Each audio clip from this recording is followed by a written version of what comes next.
That's her name at the time. For a decade. I just do them. No matter what I say. Want to do right now?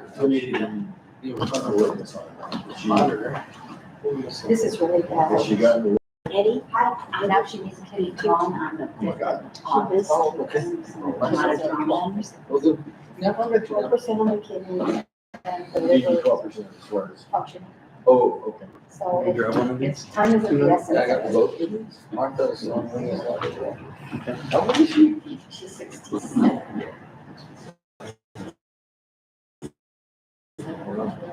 But she never danced. She's a middle sister. She's- Yeah, yeah. She's at the middle. You're older. I am, actually, she was born on my birthday, August 1st. What?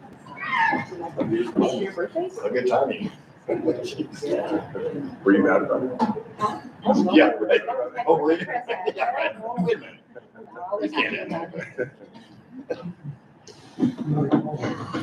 Pray for my sister. Yeah. Are you almost done With- with the boot and? I'll find out more tomorrow. They don't let me put any pressure on it at all. I can't stand it. I need to, I have a torn rotator cuff. From that one fall. It was not pretty. Yeah, But just pray I get well. yes. Okay. Oh, Was Martha coming by? Yeah, she didn't say she wasn't. I assume she was. See what it does.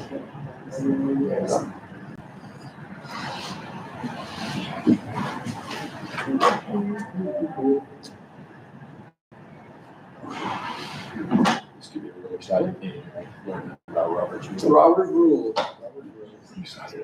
I love it. Okay. I think so, I'm making fun. Really? I came in and did the same. Partly pro's fun though. Partly pro. Okay.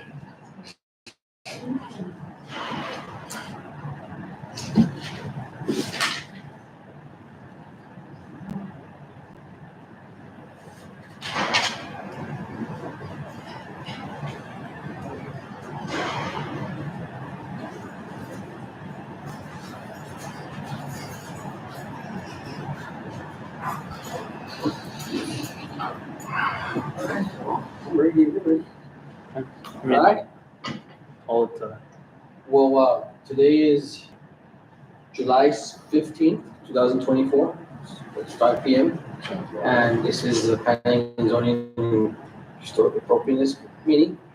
And we are here to discuss, in a work session format, to discuss Robert's Rules of Order for meetings. I think it's gonna help us all of us be on the same page. It's gonna help some of the new commissioners kind of know how the meetings are being held and what to do. And it's pretty simple to follow them and everything falls into place, right? Whenever there's a hiccup in between, like, okay, what do we do now? Or we can't approve the minutes or kind of like we did the last meeting. But I think this is gonna kind of help all of us, including myself. I think that the mayor runs a real good meeting in his board. And I think I asked him to see if he can kind of help share some of his knowledge and his skills with us. So with that, he's put together, or he has a PowerPoint that he'll be doing along with the Robert Rules of Order. So I hand it over to Thank you. Mayor Hernandez. I appreciate that. So the PowerPoint that I have is just one that we had from the municipal league from the Molly training that we have. So it's a specific training that electeds can go through. It's the municipal officials basically training in that. So it goes through a whole bunch of different categories of things for us to learn about. But I wanted to share this in specific because there was 2 points in the level 1 certification or in the training where they talked about Open Meetings Act as well as parliamentary procedures and following through with that and how Robert's Rules comes in and so forth.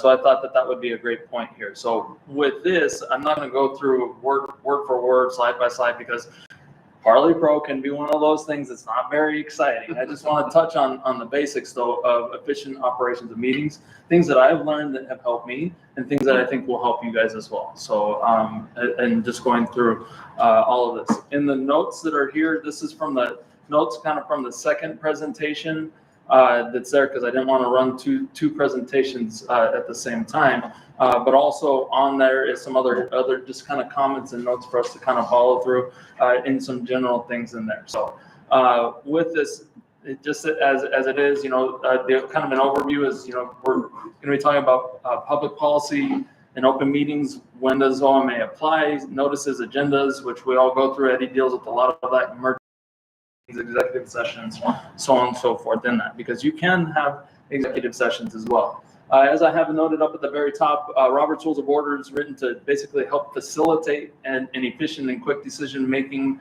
by those members who are present. The Open Meetings Act is written to ensure public notice in advance of a decision-making being made, even if that slows down the decision-making process just a little. It's just to create that process. Just in opening, in general, as just to kind of start, because we do have something new that we adopted with the alternates in specific. So in clarification, and we had a discussion from the Board of Trustees with that as well at our last meeting, but in clarification of that, basically, and Madam Chair, just like we've discussed previously, that alternate can be assigned at the beginning of the meeting in the event that there's not somebody that's present. And then that establishes the quorum for moving forward. So when you're going through roll call and getting roll call, or before you get to that point, that's when you would say, okay, Commissioner Salas is not present, so then Commissioner Mulvihill will be sitting in her spot for this meeting, acting as a voting member. Otherwise, you can denote that the other participants that are alternates are present, that they will be actively participating in discussion, but will not be voting members during that meeting. Does that make sense? Yeah, I have a quick question on that, because Linda brought it up in our last meeting, is that, okay, say we have just three, we have quorum, but can an alternate, do we have to fill those other two spots? So we have 5 votes. No, it's not for the full 5. Okay. It's just to establish quorum. Quorum is still considered a majority of the board, which is still a 5-member board. It's not a 7-member board by any means. Right. So And you still have remember, 5 you only serving. needed 5, if you remember a That's discussion, what I but brought it's it up. clarified now. And remember that a quorum is established by a half of the majority plus 1, right? Right. So in all reality, a 5-member board, you're looking at 2.5 people. So you would need 3 people to ultimately have that established quorum. Yeah. The alternates are already picked. They've already been assigned. They're assigned by the Board of Trustees through the same process of the regular board members. It's just that the board members, the 5 board members, are specifically assigned to be board members, and then the alternates are there just in the event that there's not a board member present, just so that we always establish quorum. So we found the second one. Have you One found the drop one that down. you like? Yeah. What's that? Did you find the 7th one? Did you find the other person? We did, but unfortunately we had somebody step away That's already. right. So Right. So we still so have- We're still down Eddie's 1. reposting that Okay, as good. well, so that we have that. Good. Okay. The question was asked, Mayor, I believe in the meeting as well, that in case there is one commissioner missing, just to clarify, the alternate will stay, they're always going to be there for discussion purposes, but for voting purposes, they will only be able to vote when there's a lack of quorum or for the get.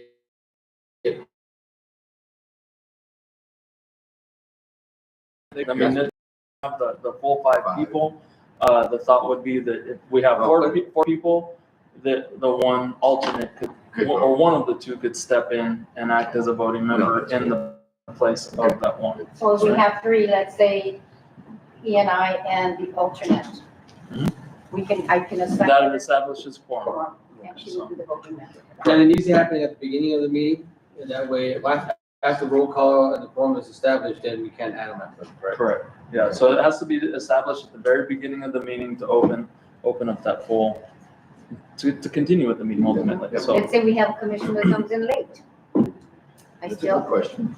yeah, because we have commissioners that come in the middle of the meeting at times. And I've already established the alternate. Mhm. It's still, that person would still be able to vote then. Just keep in mind, you're in charge of the meeting, so at any point in time. So if you have a commissioner that's late, let's say you have the four members and you've already established a meeting that the fifth member is the alternate that stepped in and is the voting member ultimately, then if another member comes in, even if they are the duly established primary member, then they would still be able to participate in discussion. They just would not be a voting member at that point in time. You lose your right to vote if you Yeah. show up late Correct. and there's alternates to sign. But as chair, you ultimately set the quorum for the entire meeting and set the process. So just keep that in mind. And that's the other part too, is that as I noted here, that even if a quorum isn't present, you can still run the meeting. You just do not vote on action items. So you can still open the meeting, you can have public comment, you can have staff and commission comment, and then close the meeting. That's ultimately what it is. No actions can be heard unless you have the established quorum. So that would apply to the consent agenda too. Yeah. Well, no, because you're approving the consent agenda. So that you would not, So you couldn't do that. correct. So that would not be No action. an approval. No actions can be heard, but you can still have the discussions or limited discussions as far as it pertains to committee reports, what you're working on, what the is working on, so on and so forth. Or if there's concerns, but more importantly, still allow the public to be engaged because they're still present. So that's the most important part, if it is. Now, hopefully, that's the reason why we changed it up like we did, so that we can always ensure that we establish a quorum for the meetings. Okay? Sound good? Yes. Okay, I have a question. Right now, Davey Salas is our vice chair, and I know he's not available until maybe October, somewhat sooner. If for some reason I need surgery or we need to appoint somebody else, when? So I think that it's important to know that you probably, in the next meeting, I would say you appoint the secretary, because that is an open That's another position. open position, yeah. That as of right now, right? It So is. that can be It is. appointed there. But I mean, it would be established. I mean, if you're not present and the vice chair is not present, that's a great question on who establishes or Yeah, runs the somebody meeting. would And need to that meeting. but if the members of the board and there's a quorum, then I mean, it can be established by the members that are present based on Right. seniority. For just that To do meeting that. or? No, it would just be going for that forward? one meeting. One meeting at Right, a time. Well, and that's the thing, is everything's take it at a meeting at a time. Okay. And the most important part with all of the meeting and the setup and how you run your meeting, the most important part is consistency, right? Just make sure that you're consistent no matter what, and following through with everything. That's the biggest thing, just, out of all of it, so. Because the last time also that I had asked you in the hallway, you mentioned that there had to be the 5, 1, 2, 3, 4, 5. Martha should have voted. But at this point, we only need, the alternate would not have to vote. Or the person coming in for an absent commissioner. So they would, They would vote. but you have to, you I as a have to chair have to establish establish that at the very beginning of the Okay, meeting. that'll work. As when roll call is being done, all right, Commissioner Salas is not present, so, Commissioner Mulvihill will be stepping in Commissioner Salas's place for today's meeting, Okay, got it. right? So, Eddie, note that in the minutes, blah, blah, blah, however that happens, and we move forward, right? Got it. Okay. Make sense? Yes, thank you. Does that help? Yes. Let's see. That's not that. Policy, conduct business forum. Okay, got this. Missing deliberations. So, I mean, the biggest parts is that, what we do, OMA applies really to setting a quorum of members being held and formulating the policy of what's being heard or the decisions that are being made. For this case, it's the decisions that are being made as recommendations or no recommendation. Trustees, right? So in your case, well, what kind of holds through to, when we're establishing a quorum, what fully establishes a quorum, not just in a meeting setting, but outside of a meeting setting. So the questions to ask about this is like, if we're in a video conference, type of setting, and let's say that this is a video conference and it's being held as a meeting, and three of you are on a video, but only 3 of us are here in person, does that still establish, or 2 in person, does that still establish a quorum? And yes, it does. All right. So in thinking about that, if we're texting and or emailing each other, and we, if an email goes out to like myself, and then Eddie has it to where everybody else is in the email, if you reply all to that email and give your specific thoughts on, Eddie, I don't know why this is coming forward, blah, blah, blah, whatever the case may be, or I have questions on the color of the paint for this building, a quorum has been established in that email already, and you're already setting a precedent and asking a question. Open Meetings Act by that, all right? I have a question, because our include site plans and things like that, is it going to be available via text? I mean, how is that going to be? When you have, and per Open Meetings Act, Yeah. aren't they we're supposed to hear them clearly. I never heard about texting, but I know that they can hear us, we can hear them, but we're also supposed to show somewhere the packet, aren't we? No.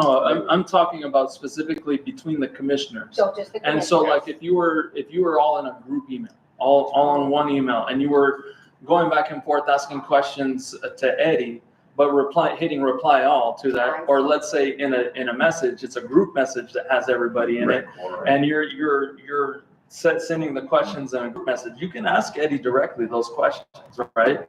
And technically, you can have a conversation between 2 of you.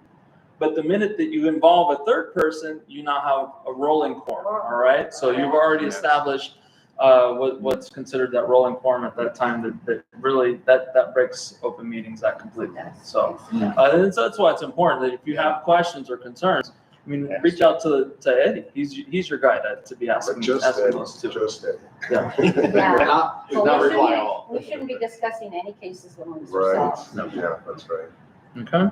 Does that make sense? So that's the same as breakfast gathering, social medias, or social gathering, not social media, so on and so forth. So if I go to, into just like right now, if between the board of trustees and myself, if we go to Molly training and there's 3 of us, or we go to municipal league, if you go to the League of Zoning Officials training and there's more than 2 of you that go, we just need to make sure, number 1, that we post to the public a notice that we will of a possible quorum, is what it's called, and we post that so that the public knows that there may be a possible quorum because of there being more than two officials that are there, whether they be elected or appointed.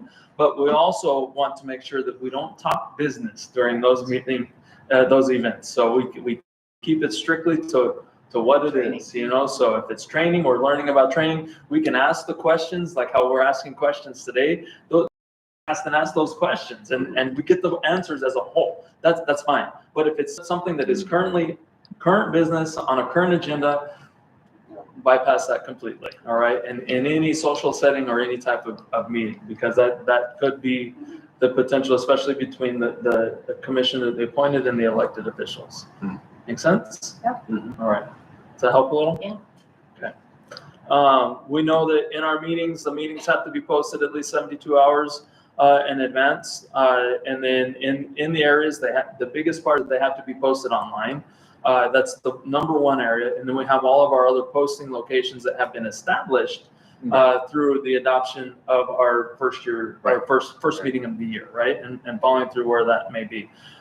We can change where those need to be if in that point in time for the first meeting of the year as well, if we deem that necessary. But it's only when that resolution is set at the very beginning of the meeting or beginning of the year. The meetings that are posted shall include the agenda with the specific items of business to be conducted or transacted. Right. So that's been one of the questions that's been asked in the past. Is that we have the agenda being posted and only the agenda for the Planning and Zoning Commission. You all have access to and get the full packet, but we're not posting that online. Per OMA requirements, we only have to post the meeting agenda itself, Is right? that mostly because of privacy issues? Th- Right, a lot that's of information Technically, is in that backup information. and you'll notice like for my Right. packets, I put everything in there. Okay, But that's because really, Yeah. you all are also, hearing things on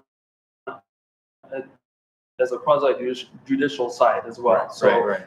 if it was something that was being heard as quasi judicial for the Board of Trustees, then I would not include that in there. And we'll talk about quasi judicial Yeah, in just okay, a little yeah, bit as well, okay? Yeah. And knowing those things. All right? So in this process, this is there again, some of these are what we talk about, how we talk about it. So who creates the agenda? It's determined by for you all, it's determined by Eddie and the applicants that come in. But if there's discussion that you all would like to have, such as in a meeting like this, that's where you give that feedback during during that time. When it's the commissioner comments, and then you give that there. For like my meetings, I'm the one that works with Gloria to set that agenda and what that looks like. If one of the trustees wanted to have something added to the agenda, I want them to email me or Gloria directly. I used to be where we would have to have two people emailing at the same time, but in my mind, that already creates a rolling quorum, because we already have established two people that have already talked about something, and then I'm the third person and adding it to the agenda. So I don't want to cross that bridge by any means, right? So I always request that the trustees, they can bring it to me or to Gloria, or bring it up during the meeting, during the comments, and then I'll add it to the next meeting. I have no qualms about that. I know Eddie doesn't either. So whatever you all want to talk about, we can definitely bring that forward, or any training ideas or anything to that extent. That's what we want to do. In these meetings, as we go through for public comment, I want to note here that public comment is not required by the Open Meetings Act, but it is expected for most public meetings in New Mexico. So I don't know of very many that don't allow public comment. Another important note on here is that public comment can be limited by time, but not by the topic or the target specifically. So it can't be, so for example, you can say, I'm going to allow public comment right now for this for no more than 2 minutes for a total of 20 minutes, right? You can say that, but I can't tell you, I'm going to allow 2 minutes, not more than 20 minutes, but I'm not going to hear anything on X subject, right? So we have to allow the public to speak for the allotted amount of time as it's set by the chair, because the chair is the one that sets that. And there again, maintain consistency throughout, but allow the public to talk on that Can I sense. say a little something there? I like to go back what's on the agenda items, because again, if it's something they want to talk about and it would be a quasi judicial, I don't want it to be open to the commissioners at this time. So only what's on the agenda is what I would like to see and continue to see, because that's what we're working on right now. And I think I'm moving there. Well, and so you can do like I do as well. You're right. So because what I do on my agendas is similar to when you and I were on a board together, is hold the public comment at the very beginning, and the public comment is on those cases that are being heard this evening, right? And then I open it up for public comment again at the very end of the meeting for anything else that we talk about. And at that point in time, as the chair, there again, you can respectfully say, let's stay on topic. We won't be discussing that if it is, or that may be causing an issue with a future case being heard. You can cut that off, Well, I want to or potentially, but you have to be careful with that as well, because we are now infringing on potential rights of people to allow them to speak. Well, we're planning and zoning, and like you said initially, I mean, we typically have always allowed, but I don't want to open it up for cases that are not on the agenda, because now it's going to me, I'm afraid it will bring up a case, and I just don't want to open it up. So I want to stay just online. I just want to stay on. And you can set that task and that for that, but I would recommend, if you do that you do make sure to note that public comment can be heard. All public comment can be heard at the Board of Trustee meetings that is going to be held the following Monday. And that way it opens it up, so that way the public still has because that's the biggest thing for me, is that I want the public to have the availability to talk as much as they want to about anything that they want to. That's one of my big things, because I want to know. Me personally, I don't know these issues if I don't hear about it. So, Exactly, well, on but our then I agenda- understand the cases on Yeah, your and side on too. our agenda, it states if there anything they want to talk about, they can either email it to the town clerk, within 72 hours prior to the meeting. So they have that opportunity to mail stuff To to do that. the town clerk, and that could be on your agenda. Definitely. We'll get that. All right. Executive sessions are typically held for elected officials because of what's pertained in there. There is one in here where it might pertain to you all, and that would be for, not that one. Attorney-client privileged discussions pending any threatened litigation. So if there's something that you as a planning and zoning commission, that would probably be the one and only time that you would have the potential to go into executive session. But if you do go into executive session, it does have to be noted on the agenda as well with that posting notice on there. And then if there's any decisions that are made outside of that. And it may happen. You never know. And So that has to be planned knock on wood. before the meeting, put on the agenda. Put on the- You can't just say, man, It's something just came up not- here, we gotta talk about Not arbitrary. It has to 110% be posted on the agenda. And that's the important part with the agenda. Anything that is specifically discussed in the agenda has to be posted within the agenda. You can take away things and in that, it's that 72-hour posting period to post that meeting agenda. So if it's within 72 hours, we can add to that agenda if need be. If it's between 72 hours and the meeting, nothing can be added to it. We can take away things from that meeting, but we can't add things to that meeting by any means unless it has that 72-hour notice. And that's why, as the agenda's posted, if there's something that's going to be taken away because it doesn't have the information, Right. Typically it'll be staff that makes that recommendation that we remove this item or withdraw it or whatever the case may be from that and make those changes there before the meeting happens because of something that may have come up, right?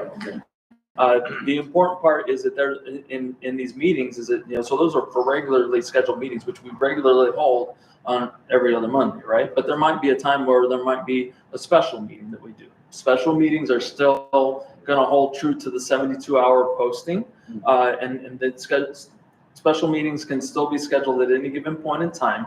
It just needs to meet that 72-hour posting notice. Emergency meetings, there is no emergency meeting that happens, period. I think that as Gino had stated when he was doing this presentation, there's only been 2 emergency meetings that he knows of that have been held by the state themselves. And the Attorney General even warranted that one of those 2 was not an emergency meeting or warranted the emergency clause. And that would be that you're holding a meeting in less than 72-hour notification. So that would be the only time that an emergency meeting would be happening. So with that. Okay. So with this, going down the list here, as we're making motions, the motion brings a new topic before the body that commands action. So we're saying, here we have a motion to approve planning and zoning case ABC, and then have the second, right? There's. Okay, can I ask a question at this point? Yes. Normally we allow Eddie, I bring up the motion and then we allow Eddie to talk. No, I do approve it. Yeah, I'm sorry. Never mind. I'm good. You have to excuse me. No, I'm fine. in general, when you're running that side and doing that, grab the motion, grab the second, Yes. and then open it up for discussion. Yeah, And discussion allows the staff to give the opportunity to do the overview, right, and then there can be any questions that are asked in that. yes. And that's the note that I have on here as well, and I have it highlighted in a different color, because there's certain procedural motions that can be just adopted by the chair, you know, so it sometimes helps in making things happen. So if we know that there's not going to be any changes to the agenda, then that's what, if there's not any changes to the agenda is adopted as it's been noted, you know, so if there, yeah, so, and there's things like that. So, in that sense, so you can see like what I put on the very last one that is what I do a lot in my meetings, where I'll get a motion and a second, and then immediately after that, I'll state that exactly what I have there, that the motion will carry with unanimous consent unless there's objection or discussion. So then I give the opportunity to see if there's any objection, discussion. If there's not, okay, we're moving on to the next. Yep. It's because at that point in time, it's already one of those discussion items where we know, like the agenda. If we already know that there's no changes that need to be made to the agenda, then we all know that we're going to be saying yes to the agenda as it's been motioned and seconded. So there's no point in saying, Eddie, roll call vote, if you would, please, right? Then it goes down that line. Go ahead. No. Sorry. Well, I just had a question on this regard. Is last meeting I asked the chair. I said I'd like to remove one consent agenda item, and we did that because I had some comments on it. I couldn't vote. I understand we have to vote on. Say there's 4 consent items. One vote for all of them, right? Is that correct? Correct. Yeah. Okay. So that's why. One, either you make a motion to remove the particular one that you want and approve it without that, and putting that one that you're removing in as an action item. That's what we did. It's gotta be all in one motion. Yeah, But if yeah, you right. vote on it just to remove it as an action item, you still gotta vote on the other 3 that are Yeah. Right. on the Correct. thing, on the consent agenda, Okay. right? Yeah, and that's exactly the point is, you know, there again, where like for a consent agenda, you could possibly say it, you know, there's a motion, a second on the floor. If there is no further discussion or objection, then we, you know, it's approved. But then that could be where a commissioner comes in and says, I would actually like to have, you know, case blah, blah, blah, taken off of the consent agenda and added to the regular agenda. Then that's where the chair can make that motion and do that. We already have a motion that's on the floor, right? So And I usually say, that includes the approval of, and then I would say, and that includes the agenda. That includes the consent agenda. Right. And at that point, then they can say, I would like to be able to take that out and put it on there. what's always good too is if you, because there's a lot of procedural in there, is if you remember, you know, especially after discussion, and I know I have it a little bit later on, but just to touch on it right now, is after the discussion is completed, that if you restate the original motion and then any conditions that have been made, that way if there's any other clarification, and then do a call for the vote at that point in So time. I would say, I move the approval of the consent agenda. That includes the minutes, and then the case. And removal of case Case. A to be added to the regular agenda, and then call for the vote. So you would do that during any changes to the agenda, or you wait to the item, say number 3, where it is consent agenda approves? Because it says changes of approval of agenda. Changes the agenda, I look at that. You would want it at the change, that would have to happen at the change of the agenda. Changes At of the approval. very first action to change the And then the agenda. second one, it's already moved, It's removed already- from it, did you just vote on it, right? Correct, so then you're voting on the consent agenda as a whole of what's been approved. Correct. All right. Question, I know it doesn't happen often, I think I've seen it maybe once or twice, but say for instance, there's a motion to approve and there's no second, right? Then the motion dies, That's- right? It doesn't get voted on, doesn't get discussed, right? So, and that's, so, and I have that on here as well, is it when we're talking about all of that and everything, you know, it's, what was that on here? No other topics. Because really, And to me, I thought the item. that's what I'm saying, to me, that's kind of like, you're not wanting to put on the table, you don't even want to talk about it. I don't think that's To me, it does. that's fair to You don't the wanna do public or to, you really want to get it. Condition might be tabled. Yeah, just like, or just vote no if you don't agree Yeah. with what's Oh, going yeah, on. yeah. Just And say no. normally what I've done in the past is say, yeah, I would, and That, for that's, discussion purposes. now that I think about it, that where I have under the making motions and I have motion to do nothing is completely out of order. So in other words, if there's Eddie saying, or Chair, you're saying, we're hearing PZHE's HAC case, for this address, this applicant, can I have a motion on the floor, please? That's correct. That's Nobody makes a I motion. have that. Or you have a motion, and then, okay, thank you for the motion, can I get a second, please? And everybody I mean, does. you're not giving the opportunity for discussion, and that is like it's been noted, by the municipal league is just completely out of order. And I so have normally asked. should always be maintained in that, I've that way asked- you allow for the discussion. And I have asked, can I please have a second in order to open it up for discussion? And Now if there's you- no second, still, Well, if there's no second still, Well, and that's the thing that I want to know never had that. as well, is as you'll note, the very last sentence that I have in there as well, on the second page, is that the chair can also make a motion and make a second as well, all right? That includes myself for my meeting. So if I have a motion on the floor, and there's a second that's needed, I can because make I that can second also as make a well. motion. Yeah, You can make that's the true. motion and do that. That's true. The motion is to bring the discussion. That's the biggest part that you need to recall and remember, is that the biggest part of this is to establish decorum and to really to follow through with actions. And we have discussion. Now, in that discussion, to Eddie's point, you might say, I just don't agree that this meets the specific part of the code. That's when you would say no, and just vote no. Yeah. If you see that there's a conflict of interest that you have personally, then you would abstain from the vote, all right? And not vote if there's personal vested interest within that, right? And it has to be financial interest for you personally is the biggest one there. Yeah. And remember, financial interest, and I've reviewed this with the lawyer in specific, Right. is individual financial interest. Exactly. It's not relatable. interest as a whole. So Okay, we're yeah. looking at, Okay. I have a restaurant business Yeah. here in the town. I'm gonna vote on, more restaurants. a decrease in liquor excise tax for the town. It's all more business.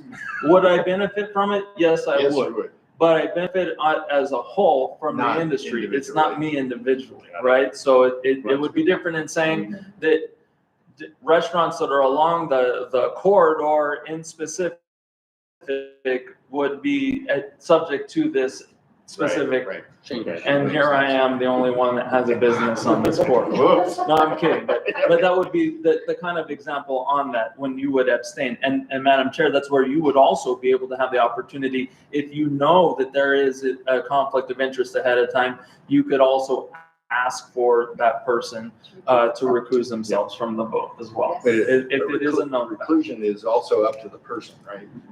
Exactly. They could go ahead and say. It's not mandatory "I'm not by any means, Right, yeah. right. So just understand the Yeah. repercussions of, and the implications Yeah. that could be caused Yeah. if it is, and what happens with there, so. So we're talking about voting, so, talk to me about the comparison between the BOT and the PNZ, because we have 5 members, and you have 5 members, but you don't vote unless you're gonna, a tie. We don't do that here. That's that is correct, so Why is that difference, I guess? it's the way that it's set up in the bylaws. Okay, And the order, Okay. well, the ordinance and the order of how that is, so. Yeah. In the ordinance, it specifically states Okay. that the chair for the BOT, which is the mayor, is break always it a tiebreaker. Tiebreaker. So, Right. in Okay, specific. Thank you. And not as it pertains to planning and zoning is the board as a whole. So, good, thank you. And that's why I have here, Question. yeah, no, Thank you. Yeah. Question. They're all good questions. Yeah,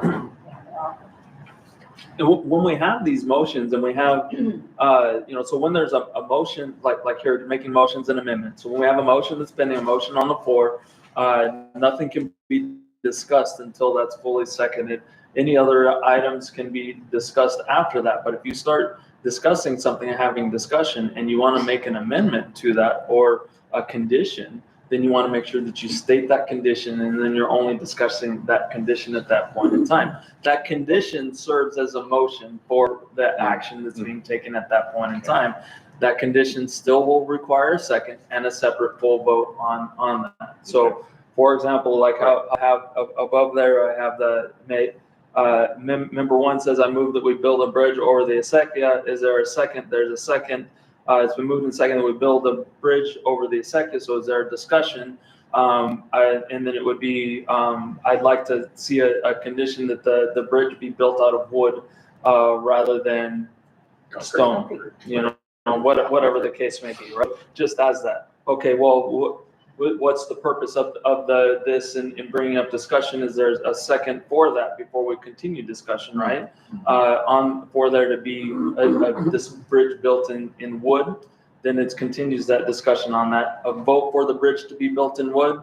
All in favor? All against? Okay, now back to the original motion as it's been stated. All right, so we're building a bridge over the Acequia. Is there any other discussion? Okay, and all in favor of the bridge being built over the Acequia with a wooden bridge as it's been set with conditions? But they favor and thereby aye, so on and so forth. And that's the other part too, is the processing of those votes in general can be however you determine it to be. So with that, the format there again is just consistent. So if you want to do roll call vote, by all means, do roll call vote. If you want to vote in the affirmative of aye or nay, you can vote in the affirmative of aye or nay. If you want to vote in the affirmative of all those in favor, raise your hand. All those opposed, raise your hand. You can do it that way. It's just recording the vote and then basically restating the vote after that as well, once you have that. So, thank you for the approval of this case, and with a vote of, unanimous vote with a vote of, 4-1, whatever the case may be. So going back to yes or no, if we vote no, we have to state the reason why we're voting no, right? It doesn't meet code, You do not have to. Oh, okay. You do not have I to. know a lot of times we don't do that. I know, but Yeah. sometimes when it's kind It's of crucial that it's helpful I think so. because I've asked in certain cases, not every case, some crucial that might see litigation. I think state if it's a vote that it's a negative vote, please state the reason why you're voting that way. So it'll be on the record for you. I think it's a great practice to do that, but is it mandatory? No. Absolutely not. So it's up if to the chair to decide whether- if you do not feel that it warrants if you just feel no, then Right, that's by all means, it is no. Shouldn't it be It's during just- the discussion itself where you're stating, I have a concern about Right. this, A, B, or C? Right. And then you would conclude, you said no because you have a problem with that. You right? already had. Yeah. And that's And in the past, we've had the other Salas is really good. I vote no because it doesn't meet the ordinance. I vote no because it doesn't meet the ordinance. It's on record. When it's a case that I think it's going to be controversial, I like to hear from them. That would But if I Board of really just don't Trustees- want to, I don't. You know, just If you really don't want to, Right. exactly. Right. But it would be helpful for the board because we are a recommending board. And that's the reason I think it's a controversial. If it would become a controversial, I'd like to hear from commissioners. But again, it is. Yeah, Russell, I had another example, is, we've got another project that we approved with conditions in the last meeting, but in the BOT, I guess my question is, do you guys get the word on what the conditions are? Because when you're voting on it, it just seemed like the last. Is it appeal? Is it an appeal that you're talking? No, it's not appeal. It's on our agenda now because of some other issues. And I agree with those other issues that we're going to talk about again. But during the BOT meeting, you guys approved it, but you didn't approve it with conditions. And I didn't know if that has to carry over into the BOT. There was the one with that one specific case, I pulled it off where I had it on the consent agenda originally, and I pulled it off of the consent And that's the one I agenda pulled because it had conditions that were set by the Oh, Planning and Zoning Commission. So that way it was Yeah, they do approved. get with them. it, they get it in their cases that are forwarded Oh, to the good. So they do. BOT. Along with that, they get kind of like a board action form. Right. Their termination notes is what I call. Okay. All the staff comments that we have. or the Okay, commissioner okay, comments, good. Conditions, all that, it's all noted along the board package. And then if we go back like in that, what you would note is like even when it came down below the consent agenda on mine, and we opened it up in the regular meeting, it was the very first item that we heard in my regular meeting, right? Okay. So then in that, I asked for the motion, Right. I asked for the second. And then with that, before discussion started, I said, here's what we had, here's the amendment or the Okay. condition that was set by planning and zoning. Okay, good. Eddie, Okay. give any extra background, Yeah. right? And then, is Yeah. there any further discussion? Seeing as there is none, roll call vote, Okay, right? Right. So however that may be. thank you. Make sense? Mhm. Remember that when we're talking about the speaking on a specific item and debating on an item, all debates and any discussion should always go through the chairperson, whoever the chairperson is. So, Madam Chair, I want to, talk about why the grass is green, right? Or whatever the case may be. So they have to Or talk to the chair. it would be always Address addressing the it to chairperson the chair. as that. If it's the chair and staff and getting clarification from staff, it would be Madam Chair, Mr. Salazar. Because you always recognize the chairperson at the beginning of any type of discussion. Or that. We keep it formal and to the point of what it may be. Okay. Remember that any of the comments that you leave for specifics as a this is huge, is don't where it's straight to business on it.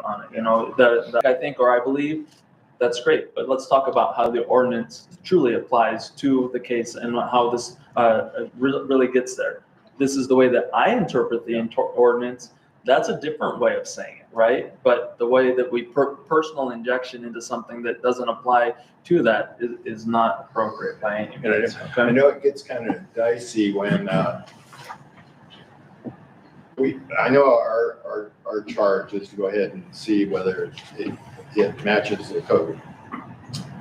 But we also know there's a lot of precedents that doesn't match the code. So, We're talking about appeals, maybe? well, I mean, just, no, not necessarily appeals. Now, it might become an appeal because the person says, well, look down there, down the street, we've got If we go by our. an 8-foot wall and the code's 6 feet.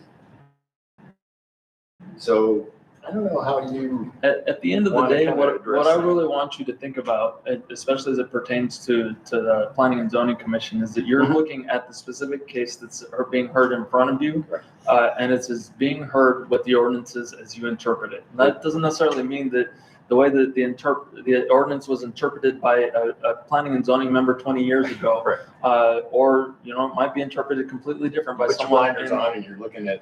Let's present day. look at what it is at the end of the day, make the recommendation Yep. to the Board of Trustees, whether that be in favor or against, and then whatever there's that may be. Right. And then the Board of Trustees can be, as the governing body, Yeah. will be the ultimate decision. Right. And I have a That's question. and understand that Yeah. there's gonna be times Oh, yeah. that you all will make a specific recommendation and the Board of Trustees may go completely. Yeah. Don't Not take very that, often. don't take that personal by any means. It's just that at the end of, Yeah. I want to talk about the appeal You want to process think about that. yeah. when it comes to what are okay. As you were saying, the appeal process, I see each case as a new case and we go by the ordinance. Whether they're telling me, well, you all approved it 10 years ago and it's this and that, I still have ordinance. Basically because 2 wrongs don't make a right, 3 wrongs don't make a right. That's, It's up against that's going down a rabbit trustees. hole. That's the way that the lawyer would see it as well. So now it goes to, okay, well, I'm upset with them, I'm gonna take it to appeal. What conditions do the Board of Trustees have? Because we've done what the ordinances say. What gives the board the authority probably because what are their conditions from the Board of Trustees that they have to meet to override what we recommended? In other words, is it because it's favoritism? Is it because a little boy or whatever? Are you not looking at our recommendations? That's what I'd like to know. I'll tell you right now that recommendations are taken fully to what they are, but sometimes there might be something that interjects that kind of negates that, if you will. A lot of the times it might be that there might be legal ramifications that kind of cause that to not happen the way that our ordinance may read. Yeah. Doesn't always necessarily mean that that's the case. It might also be something that's interpreted completely different by the Board of Trustees. And then the way that you all interpreted it through the planning and zoning and through the process from which you've heard it. So that might be the other part of that as well. So that's why I say, you know, it at the end of the day, the Board of Trustees is the elected officials and Which is then the true. governing body. And that's what I'm saying, are there guidelines for the Board of Trustees? Yes, you are an elected official, but isn't there a guide? I thought there was, if we messed up, that we didn't follow that ordinance, and they have a right to appeal on that case, at least that's what my impression was. I mean, anybody can appeal, but I would think that the Board of Trustees would look at the ordinance, and if it was a majority vote, they would consider that. I mean, that's just what I was, you know, because we. I think you brought up a great, and your key word there was that anybody can appeal. For our ordinance right now, it's not just the applicant that it can appeal, it can be any member of the public that can appeal as well. So just keep that in mind, and it can be for any reason for that. So that's why you don't see any members of the Board of Trustees at a planning and zoning meeting, Right. because of the Yeah. potential that something that's heard here might be fully appealed to the Board of Trustees, and then we have something that's in it at our desk, quite literally, as a quasi judicial hearing, just as you're hearing it as a quasi judicial hearing. That's why I asked if it was appropriate that we go to the BOT. Yes. And see, I- that is appropriate by all means, because you've already made a determination on whatever's being heard.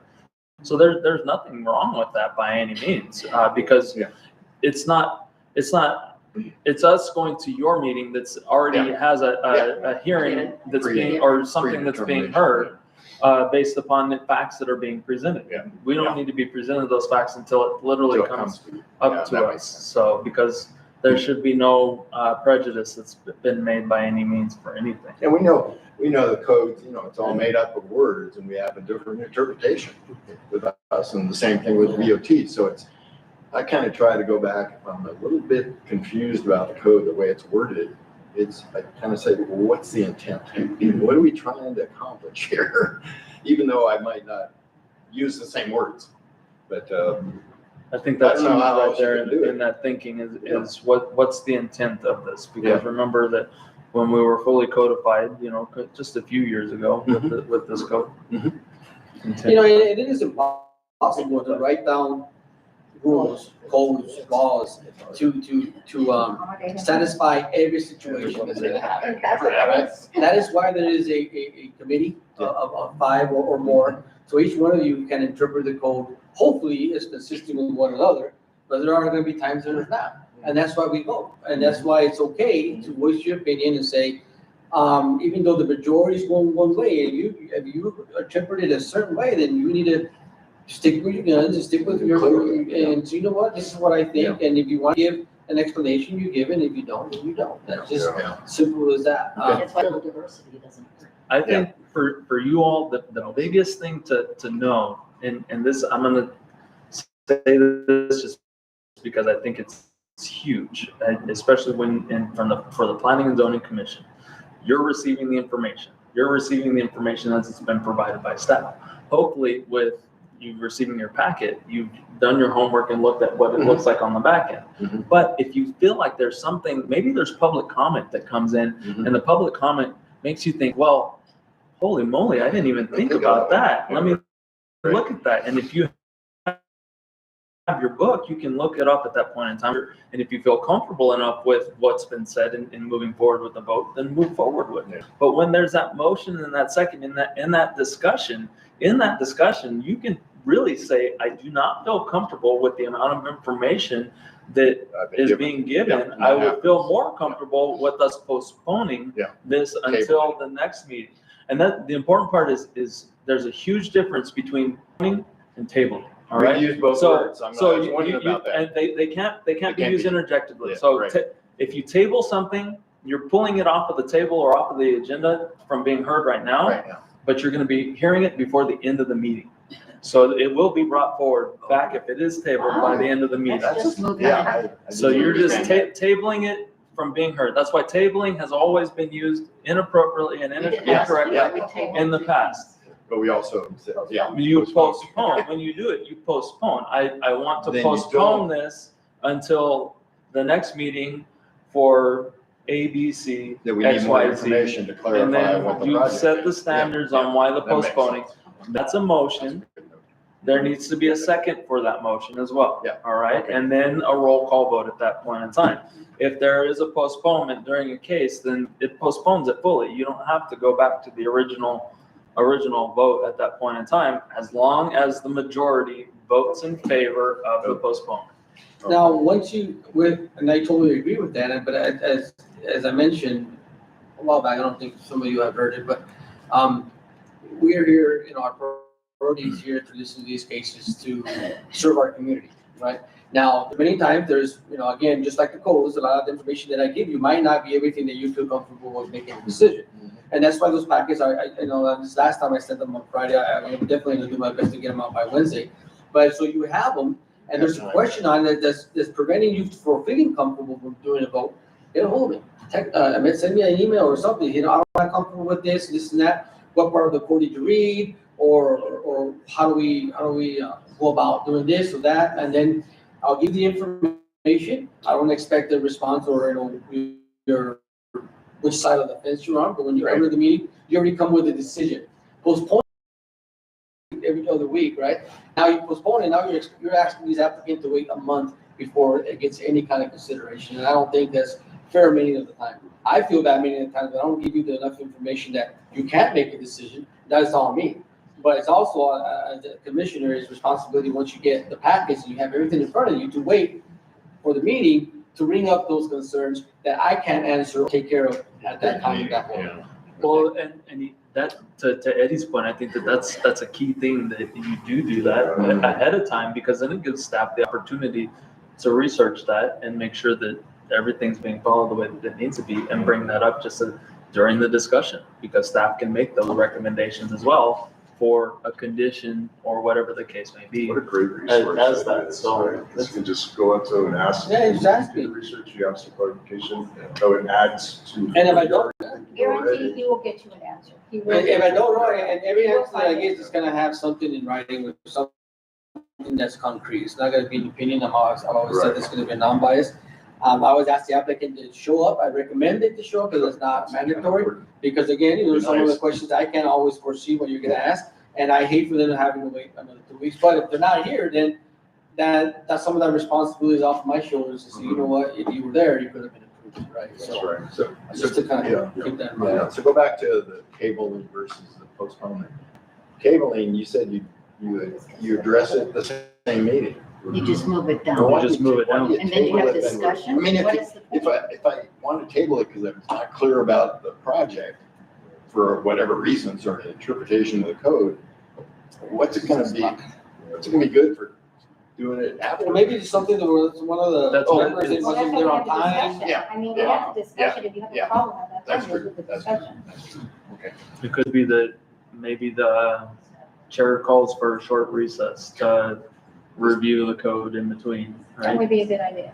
If it's necessary. I don't know. That would be an Do it. executive session thing, because we got No, the but- audience here. Correct. Okay. There's no, you do not go and Yeah, meet with I know. anybody, you don't, no, do not Right. discuss, no, don't do that, no. It's All right, 6 o'clock. it is that time for your meeting, so, but, I know we have many more questions. We didn't actually think that it was going to take this long, but it's a very good discussion. I It think. was thank you not all for- terribly dull. Okay, one more question. I thought you were just gonna At the end of the case, and I call for the vote, I've always asked for, just on the side to get each individual vote. I still do that, or you want A's and A's? It's up to me to decide. that's up to you I to like decide. that we do it on record. Yes. Okay, all right. That is up to you. Appreciate it. We'll take a We're in it 2-minute together. break and then we'll start our meeting. In it to win it. Meeting's adjourned. I mean, workshop. I am live streaming your meetings, by the way, so just. Oh, Oh, yeah. Well, I have a question, if you'd like No to. pressure there. Yeah. Are they gonna be known before? No, this? there's no comment, or anything, it's just live so the public can view it as well, Oh, online. so, There's no, so our action items won't affect the board of trustees commit comments or anything, doesn't? well, that's up to the board, and hopefully they're not watching your live stream, so. That's my question, okay? I did, Are we gonna- I will say I watched part of the last one just to make sure that it was working, Oh, but that was Well, it. that last one was not very good. No, Oh, my goodness. but yeah, they're all gonna start doing live stream, so.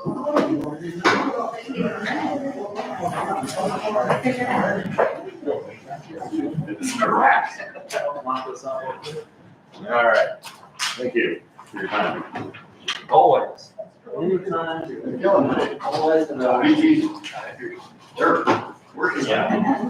Oh, man, I'll let it be. I don't remember. I remember that. Not very fondly. There you go. Should've gone out and got my stuff. That's right. All right. I forgot. There we got a lot of you here. Thank you. Yeah, we'll get to the answer. That's it. Amazing. Yeah, we're doing. But, you know, I pretty sensitive.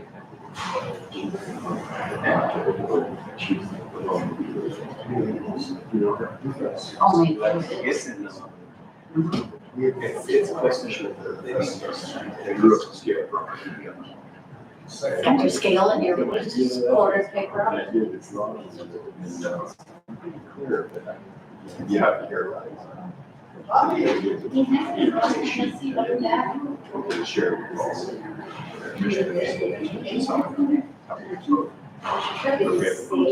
Because I thought, you know, this is just available.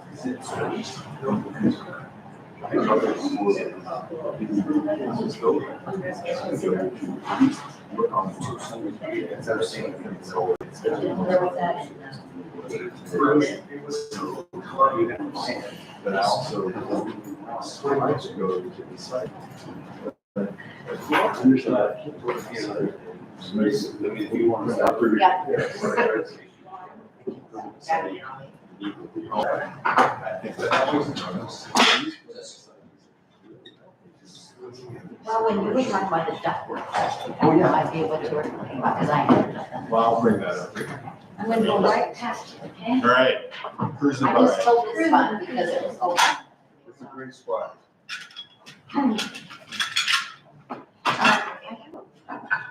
Did they give you, Eddie, the. Oh, I was there. Nameplates.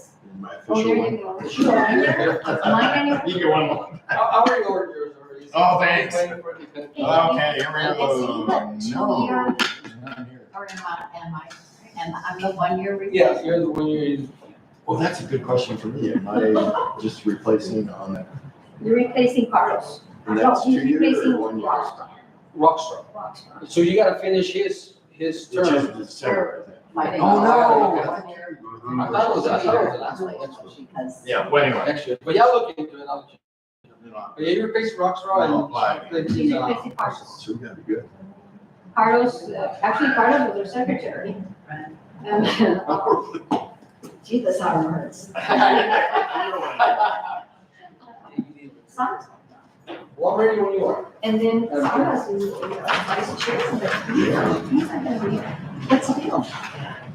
I'm good. Well, that's not what the DOT. I'm just very upset. They talked about how much. I thought I was just something very upset.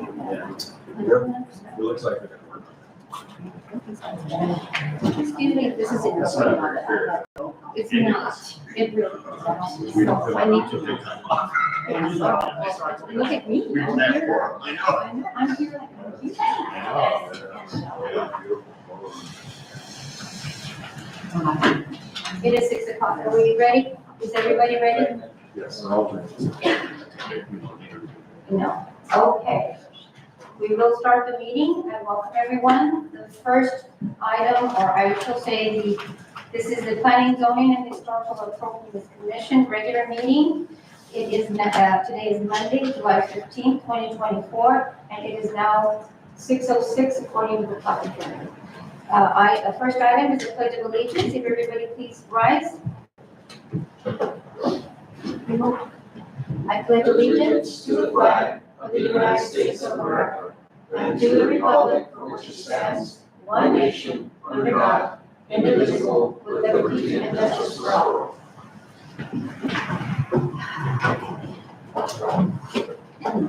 Our next item is, well, we've done the introduction of new commissioners. Yeah, I apologize, Alan. We've did done that that last already. What's Our tonight? our next item is the roll call and the determination of the quorum. And I'm going to ask Mr. Salazar to please follow. Commissioner Gallegos, Present. Commissioner Miller, Present. Madam Chair Michelle, Present. Commissioner Walkinshaw, Present. Commissioner Salas. Commissioner Salas is absent. Madam Chair, 4 out of 5, Commissioner Salas is absent. Thank you very much. Our next item is changes in approval of agenda.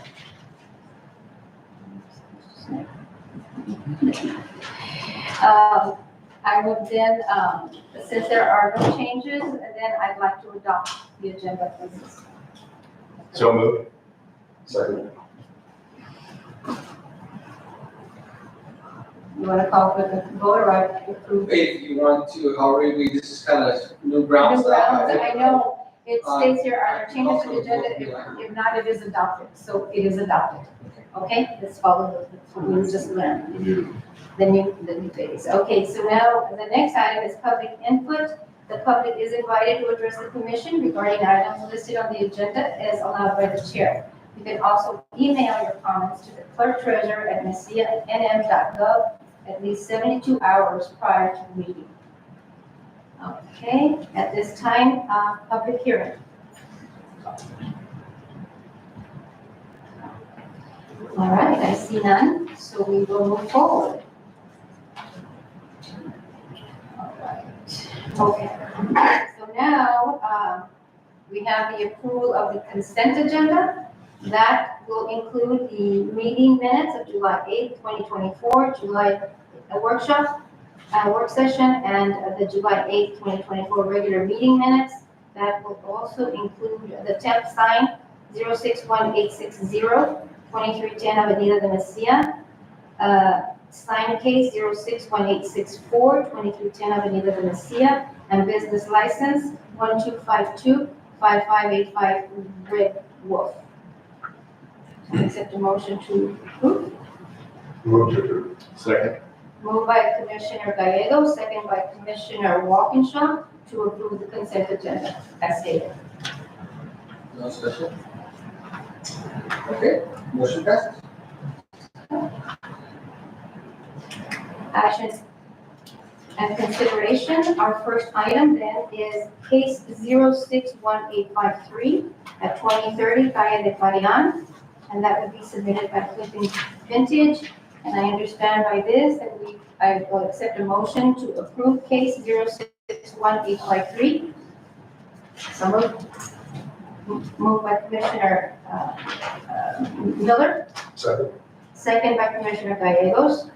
I am opening it up for discussion, but I'm going to allow staff to please give us a.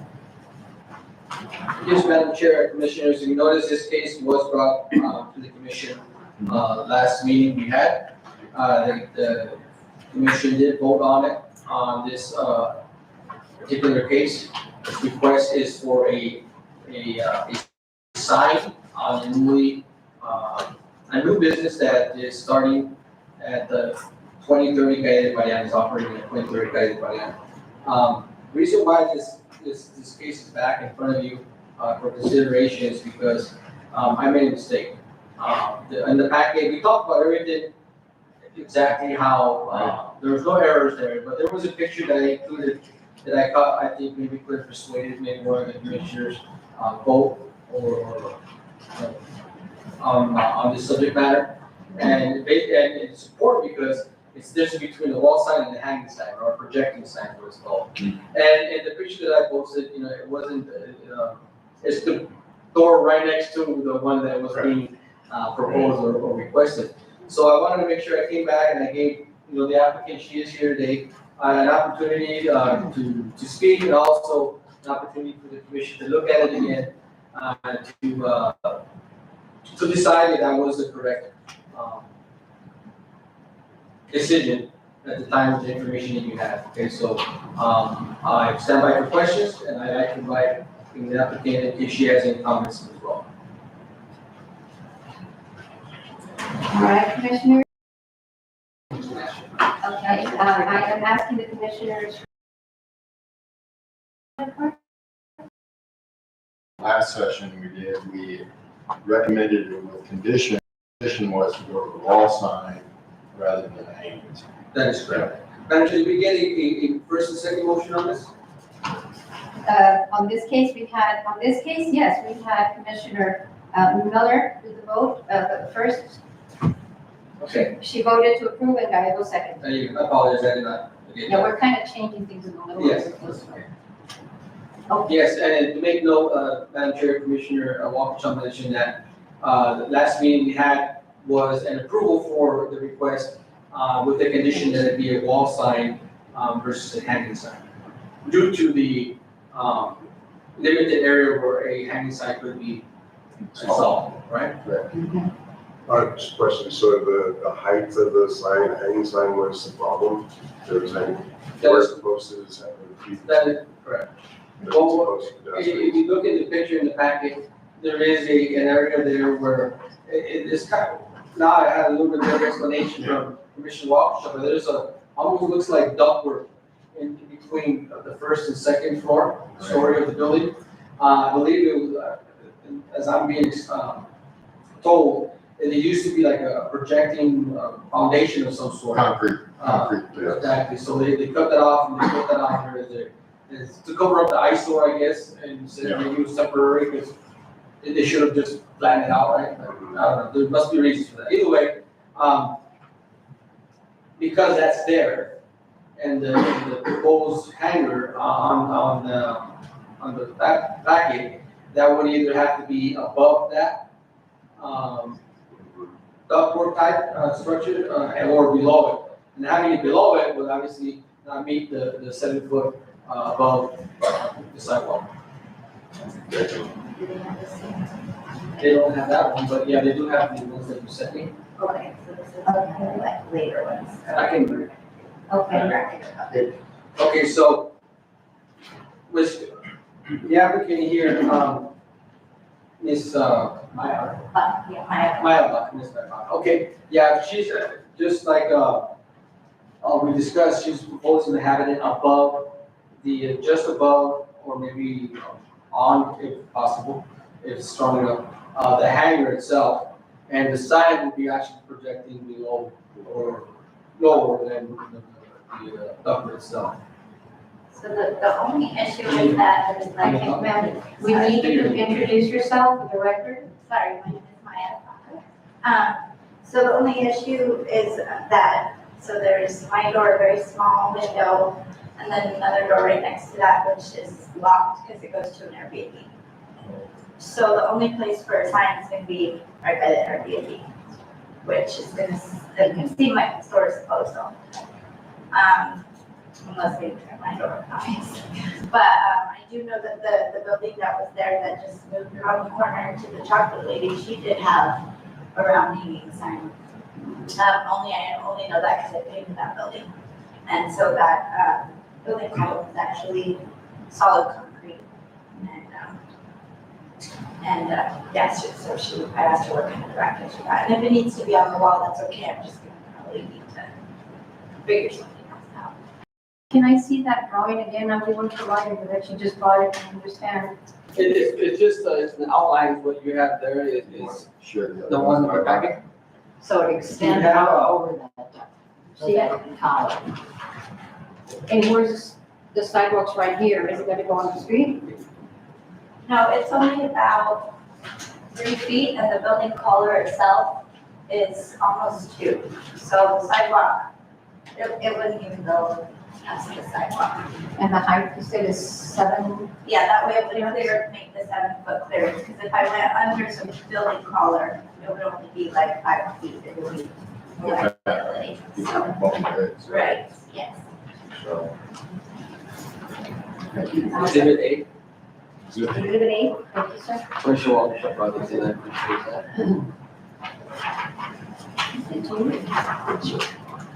These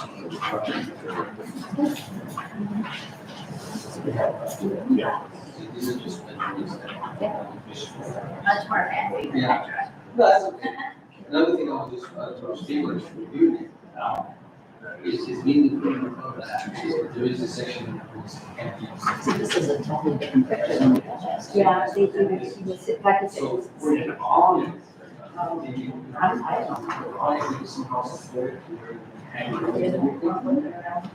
Well, I just wondered. If you can get with the who is installing it, to be able to look at it, you can guarantee that it's safe and supported, and now that way, the response. Okay, commissioners, I want to hear more about what you think about this case. Yes, so, Abstract, so this exhibit A, that Mr. Salazar shared with us, it appears that if we have a hanging sign, it would meet the requirement based on this example, correct? The only thing with that, as I was speaking with the applicant, and I also spoke with one of the commissioners, is there is a section in our code right on the sign, projection sign, that states that the sign cannot be on the second floor. Cannot be honest. And being above that projecting ductwork type thing, if I'm being told that is a foundation, then obviously that will make that Part of the second second part of the floor, second yeah. floor. Now, one of the things I'm just thinking as we're speaking now, and I was speaking with the applicant, if she can have the contractor look at the ductwork and somehow be able to support it on the ductwork itself, which is on the foundation, would that be something the commission might consider in approval? Right, projecting sign. Eddie, in that comment, would you say it'd be supported, it could be attached to the top of the ductwork? On the And ductwork come itself. out of itself. Yeah, but, I went out there today and measured it, so, I'd like to see if it would work. But when I measured it, it has to be, the armature has to be higher than the top of the ductwork. And part of the sign, if indeed the ductwork represents between the first floor and the second floor, if that's true, which I think it might be, then not only the structure that would be hanging the sign from, but the sign itself to meet the 7 foot above Well, it will be, half of the sign will be. that's what I'm saying, that's with, the proposed size of the sign. Now, another thing we can think about, maybe that can be, okay, she needs to weigh, okay, maybe I can't put it on top there, if I can't put it at the level where we just finished discussing. Right. Maybe instead of being a round sign, maybe be a rectangular sign, and only be a foot high. You know what I mean? So there's all these little things, all these things that they're possibly just trying to work with the applicant, these are just ideas, right? Right. Yeah, that's, Now, whatever Yeah. she decides, which way she wants to go to get the approval, I think we'll be able to make the decision. because that could probably be a good idea, because I did measure the top from the 7 foot level to the bottom of the ductwork, i.e. the bottom of the top of the first floor, Yeah. so to speak. And the top of the first floor to the deck, to the walkway, is 8 feet 3 inches. Mhm. And the actual ductwork, whatever you want to call it, it's a foot high. Okay. And it comes out at 10 inches from the wall. And so yeah, I think that's probably, if you can get, you don't have a lot of room to work. There's about 20 inches from the top of the 7 foot from the deck to the bottom of the ductwork. So if you can get a rectangular sign, still meets the 4 feet outside from the wall. I think that For could work. local side, I definitely will work with the commission's, goes that route, I'll definitely work with the applicant, I'll be out there with measurement. I'll make sure that the 7 feet are adhered to, and I'll make sure, obviously, it's coming off the ductwork. If that is a possibility, that would need to be, in writing from a contractor to make sure that it's secure. Okay. And we have a general contractor, do have a general contractor that would be doing the install of the sign. So it will definitely Oh, okay. be safe. So we'll be working with Eddie to make sure that you comply with the condition, I'm assuming you want to add to this, case, am I correct? Yeah. So how are we wording this? All right. It's either the condition or, because it's already been voted on once, right? You Yeah. can treat this as a amendment, I suppose, for your first initial, due to new information or working with That we might learn. with the applicant. We can go that route, Madam Chair, we ultimately use your choice. Yeah, I want you to open your business, there's no question about that. We do want to make sure we meet the code also, so you're willing to work with Eddie and make sure that you comply. So, should we have the amendment, vote on the amendment, and then go on to the original? No, I think on this particular case, because it wasn't the first motion, you don't have to amend the first motion. Right. You would just make a motion, first motion to amend, the last meeting, decision, to include these new changes or ideas, and that, it will be, inspected after, Most definitely. by somebody.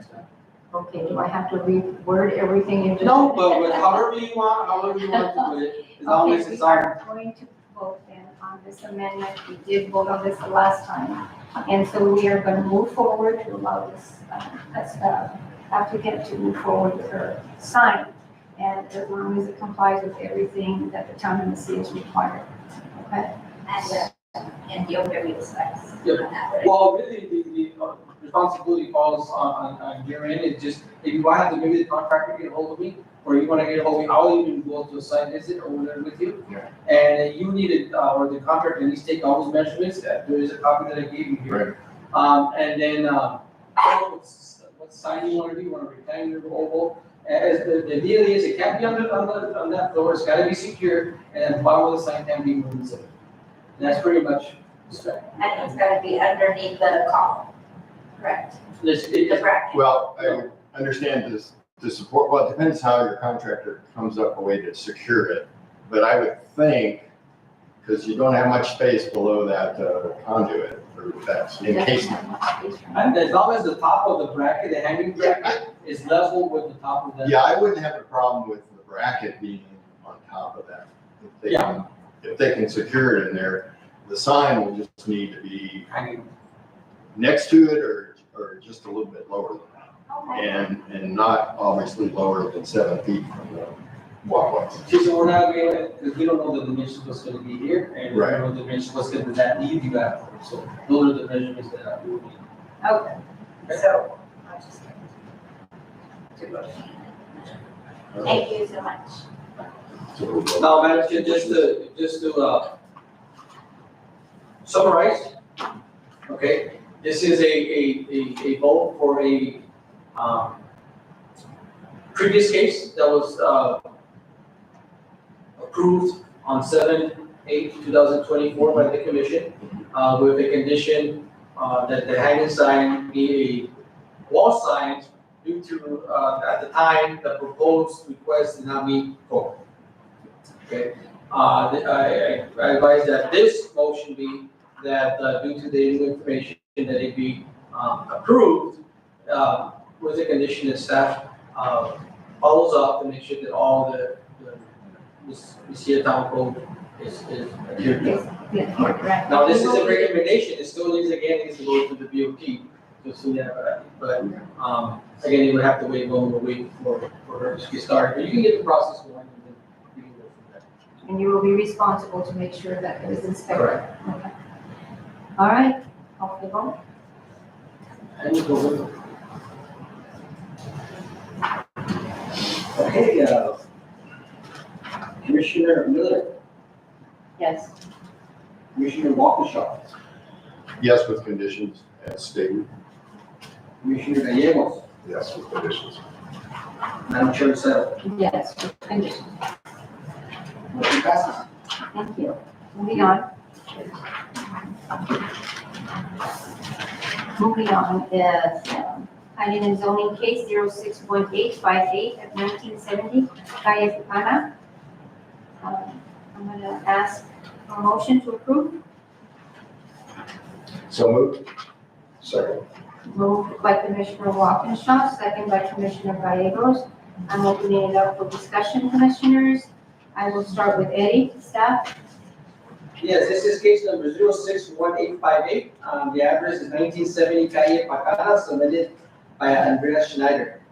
She has requested approval to build a swimming pool on her property. The zone is historical residential.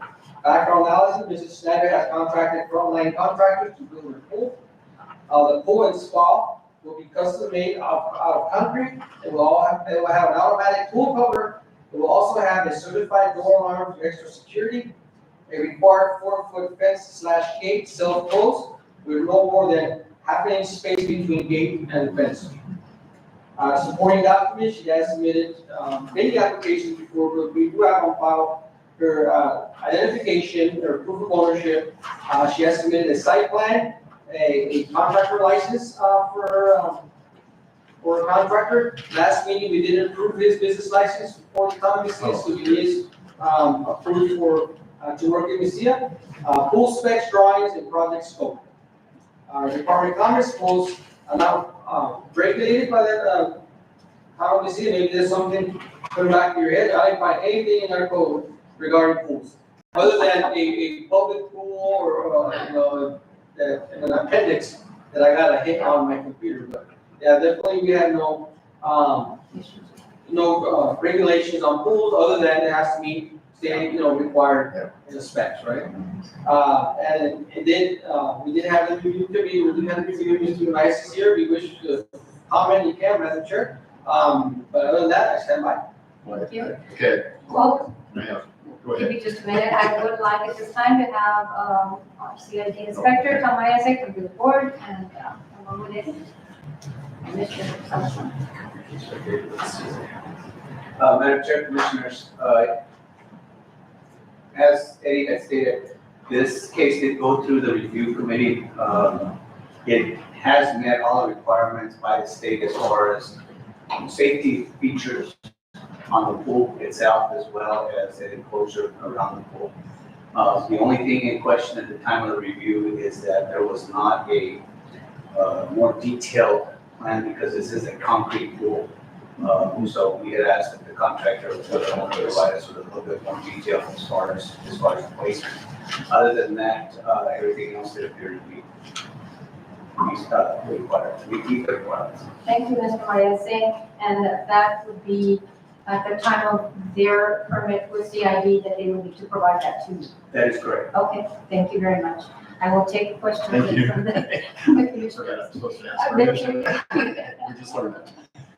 I did have a comment, Eddie, that we do have a section that's detailed about pools, but it's in the unannexed section. Yeah, in the. So, and I also know that we approved a while back, my first time here, down on Perion, or back street, the next street from Perion to the south, they built a pool. And I think we basically asked them to kind of go by our code, even though it's not in the historic district.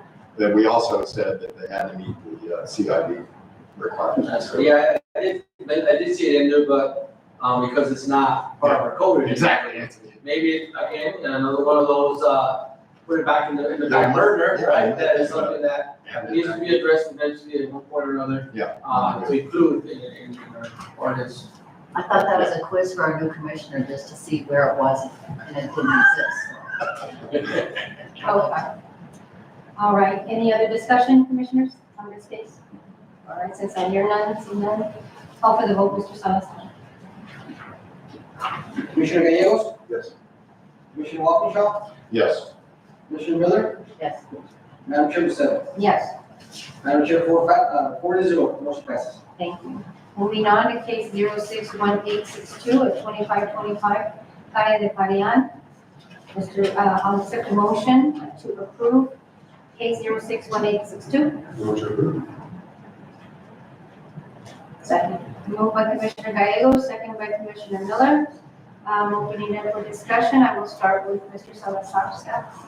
Yeah, this request came from a new energy solar panel company, Elite Energy. This is for case number 061862. The address is 2525 Calle de Parian, space A. It was submitted by Renee Beltran. She's requesting approval to finish installing solar panels on her residence previously approved by Messiah, but solar company was dissolved or terminated. So he was forced to look for another company to putting the solar panels in. The solar panels actually already on the roof. It is just that the permit was expired, right? The permit was a year and a half ago, because it is expired, and the amount of time it's been expired, that I elected to, although there are no changes other than just the company, I still elected to bring it to the commission and ask the question, for future, if there's no changes in an expired permit, it's necessary to bring it to the commission for review. All right, so, I stand by and the questions or comments. Okay, I will also, I will at this time talk, get Mr. Maese to come in and give us his take on this. So sore, it's hard to. Madam Chair, Commissioners, I stand requested this time, so I'm not sure what to. Well, if you did go with the review committee, I'm very confident, I'm very Yes, comfortable with both of you. so, as Mr. Salazar did note, the panels are installed. The owner was forced into acquiring a new contractor. The contractor has accepted responsibility for the installation that was done previously. The panels are concealed from the road, so you cannot see them. So with that being said, the review committee felt that it did meet all the requirements as requested. Appreciate that very much. At this time, I will take concerns and questions from our Thank you. commissioners. Yeah, I just had one brief one. Elite Energy, have they got a license to do business in CFO? Yes. Yeah, Oh, yeah. they've done. Okay, okay, thank you.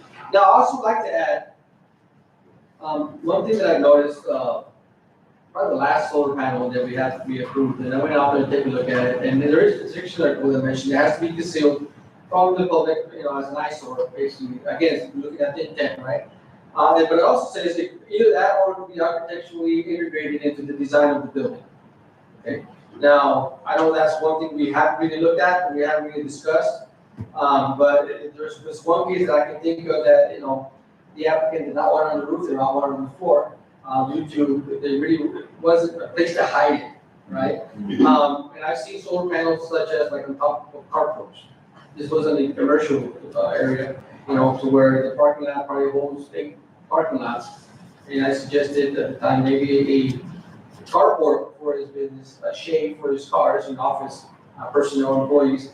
But he didn't not to do that, but it is part of that question is if you can't hide it, obviously Messiah likes to encourage alternative energy, but if you can't put it on, architecturally included into the structure of the building is also a possibility that might happen. So something that, I want to kind of put that little seed on your brain. And then also one of the things that I'm included with, I'm interpreting the screening from the street, not just the panels. We've installed a lot of panels in this town, and man, I'm telling you, those electrical panels look bad. All right, it's supposed to look historic, Messiah, right? And there are a lot of electrical panels hanging on the side of the wall that I myself, when I first started here, did not pay attention to that, right? And especially on the plaza, there are electrical panels I think that could be screened. They actually do make boxes that are approved by the fire department and electric company that you can screen those so where it meets, again, architecturally integrated into the building so that it doesn't seem like, we're running an industrial zone out there. Some of those places are pretty heavy with electrical panels. And I stand by. Thank you. Anybody else have anything to comment? Well, Madam Chair, I just, I kind of want to follow up with Mr. Salazar's suggestion that if you do see a business that becomes bankrupt for any reason, the job is not finished, and we know that the new business is fully licensed and approved, would that be a possibility to avoid coming before the Planning and Zoning Commission again for such situations like this? That would be something that we could discuss, but I know we haven't followed the ordinance, and normally it could be a different contractor, and we don't know that it would be a different contractor. So we have to be careful be doing something like that. You know, Madam Chair, I would want to add also, Mr. Salazar, and assure that new business, that new contractor is fully licensed and whether that would give. Apparently, I understand, okay, go ahead. He was fully licensed. Madam Chair, Commissioners, you kind of expand on your statement, Commissioner Gallegos. Because there is a new contractor coming in to complete this project, the existing permits have been voided. They're non-existent anymore. And thus, the new contractor would have to be responsible for pulling a new permit for the completion of that. Now, as far as running it like an administrative approval or anything like that, or even going through the process, would really help us as CID, because it's still gonna require some kind of approval from the town of Mesilla when they come in for a permit, when the new contractor comes in for a permit. So keep in mind that we still would need some kind of administrative approval or board approval in order to issue a new permit. I don't mind the administrative approval as long as it goes to the review committee and, shown to us. I don't have a problem with that. As long as there are no changes, right, other than just the contract. Exactly. Yeah, because there are many times that, Might change. there's a few times that I've seen that, and like, you know what, I'm gonna ask just to make sure that the We're world's. doing the right thing. We appreciate it. Yeah, I appreciate, Eddie, what you're saying about panels and what have you, but that currently is not in our code, right? So we're gonna have to make some adjustments. Well, it does say that the solar panel need to be screened from the public's view. The solar panel. Yes, thanks. Now, Oh, no, I was the talking equipment about of the solar electrical. panels That's part what I was of, talking again, this is how, Yeah. is how you wanna interpret it. Yeah, right. But if you do have to change it to make it more detailed and a little bit more, clearer. Yeah. Definitely I would recommend that. Yeah, yeah. Are you talking about the electric, you're not talking about this case now, right? You're talking about the electric panel? No, this case, No, I'm In actually, this case, this okay. case actually has electrical panels, like in the front of the house facing the Needs to street. be- And it doesn't look very good, so I asked them that, they need to. They need to come. I thought Mr. it Reyes. was stated that there's a parapet up there and there's, The panels itself, I'm talking about the electrical. Okay, okay. Breaker box and all that yeah, stuff. yeah. Mr. Myers, So, Madam Chair, Commissioners, Commissioner Waukesha, again, to expand on this a little bit, in regards to what Eddie is talking about as far as the electrical equipment, let's put it that way, okay. which means your inverters, your electrical panels. We think that it's a good idea to try and conceal or blend them into existing conditions. The drawback is that under the National Electrical Code, you cannot paint those panels. So keep in mind that whatever is done is gonna have to be done without painting the panels to try to match the wall or something like that.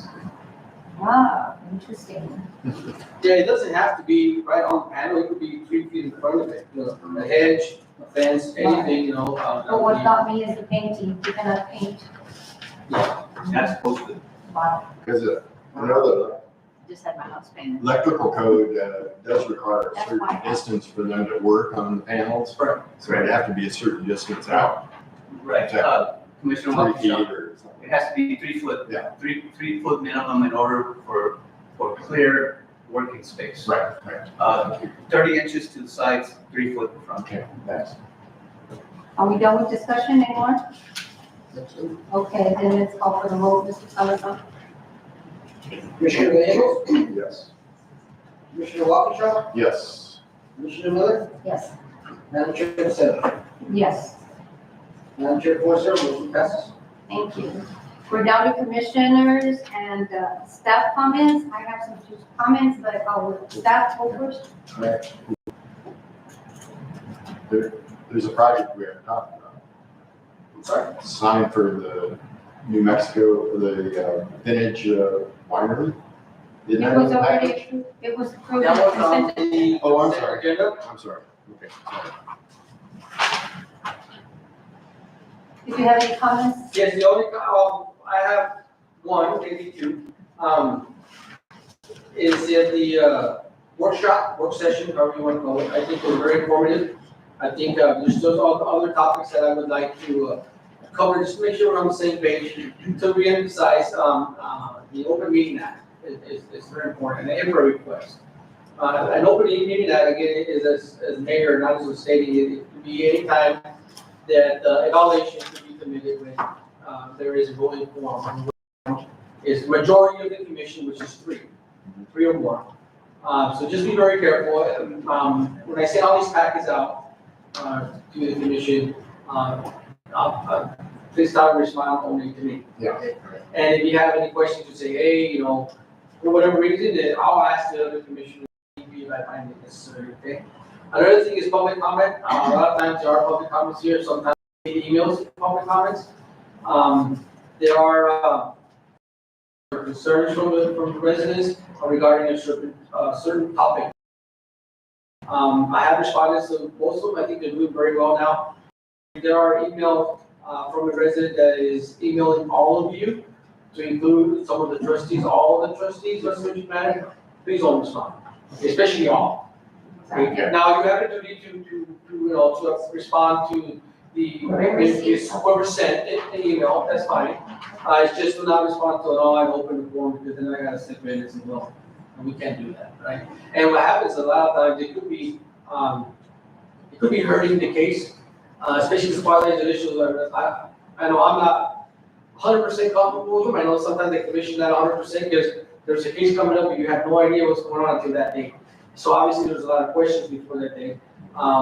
But if you do comment, you violate the applicant's right, then evidence of that comment could be taken out of the case or not presented to the commission as a comment because of that particular reason. So just be careful with emails, anything like that. This in a group form to kind of keep an eye on that. Other than that, we do have a couple cases coming up. I'm pretty sure you're gonna get some phone calls. There's a various requests that was submitted. It's scheduled for July 25th, which is here coming up next week. Okay, now this one is a property or parcel request to divide and creating a non-conforming lot. That's pretty much as I can tell you. Other than that, there is, the district court did get involved with that and the decision to make that happen was put into place. So I am again working with our attorney to make sure that we're doing the best possible thing to bring that type of information to the appeal. The other one is a rezone. We have heard this case before. It's a rezone on Old Farm Road. It has been submitted, and I'm taking a look at it, and we'll see what we can present to the commission. If there's any changes, the reason why it was submitted, and it was the recommendation by our town attorney as well. Other than that, so I got it. Okay, I have some comments myself. I have a question on the administrative approvals and regular permits. Is it a time limit? A year I know is usually allowed for our regular permits. What about administrative approvals? Are they also a year? If you issue an administrative approval, It's also your. it's all a year. Both of them are both. That's what I wanted to know. Also, I would like to definitely get a workshop going on our historical appropriateness commission needs to know about how to respond in homes, landmarks here in the Seattle historical zones. They all need to go through the historical appropriateness commission for certification. They need to go through the process. And so I would like for you to see how soon we can come up with some workshops with some experts with preservation. And I'd like for the commission to look and read about the historical preservation and what we are required to do before we approve anything within the historical district. Let's see. Quasi-judicial is another important item to read about. I encourage you to look at quasi-judicial, what it stands for, and read about that. Maybe we can have another work session combined with, it doesn't take that long to understand quasi-judicial. We are judges in certain cases here. We cannot discuss the case with anybody, not even ourselves. But read about it, and then maybe if you have any questions, we can get it at the next workshop or whatever you decide. Let me see. I think I'm okay, commissioners. Yeah, I did a question back to Eddie based on his comments about, so if we get a letter or an email from the public, you said we could go ahead and respond to it. If it's not a quasi-judicial, Well, that's what I'm getting at is, I would wonder what level can we respond to it, or mostly I would just say, come to you. yeah, and that's what I would recommend. I can't get many. It's kind of like one of those, the question I was asked earlier about, do I have to give you a reason why I said no, right? And it's, Oh. you don't have to, do it, but I recommend that, obviously refer them to me. I can probably answer a lot more than what you can tell them. I'll tell you that. Yeah. But, the whole intent is called ex parte. The whole reason why you don't want to respond or get in a discussion, it's not so much not responding, a discussion with a applicant or a concerned, resident is because, then it leads into more discussion, right? And you don't want to be persuaded by a one-sided opinion of the case before you come to the meeting. Right. Okay, that is, it's not unlawful, but it's not very ethical to do that, okay? If that does happen, then I need to contact the applicant and let them know what happened. And then obviously you start getting into this tug of war battle about, He said she was- transparency and invasion of privacy, those kind of things. So really, it's always the best practice now. Always recommend them to me. You can answer for me, thank you for your concern, but I'm definitely gonna do my best to interpret the code, and put the C up front and all that, and whatever. I would recommend doing it writing, so there is no, gray area that, well, you said this and that, well, where does that state, right? So it's something to kind of keep in mind. Okay, thank you. Anybody else? Okay, I think I've said everything that I was gonna say. Then I told him. Mr. Bias, you have anything? I got a couple of things. Madam Chair, Commissioners, I just want to touch on a couple of things real quick. One of them has actually been answered in my travels today through Mesilla. I did come across a home located on Snow Road that had pulled a zoning permit to do some fencing gates. That permit was issued back in September. Now, the applicant is not required to have a permit through CID because of the nature of the work. Right. But the permit is almost a year old, and my question was, which was answered earlier, as to the length on that permit. Is it 6 months, is it a year, 2 years? So this was coming up on, is the lowest that they haven't finished the project. Okay. The other question, that kind of touched on earlier on a different situation is when is a building permit required? May not be required through CID, but what would be required through the town of Mesilla? And this being, I know that in the ordinances, it does state that a lot of interior work that is done to some of these buildings is not required to have permits. As far as the state is concerned, CID, it does require permits on our end. So which brings us back again to an approval through the town of Mesilla in order for us to issue a building permit for that. So it's something that maybe needs to be looked at as to how it's going to be approved or how it should be approved in order for the applicant to be able to get the necessary permits through the state. Now, also ran across, and we've had a couple of issues come up.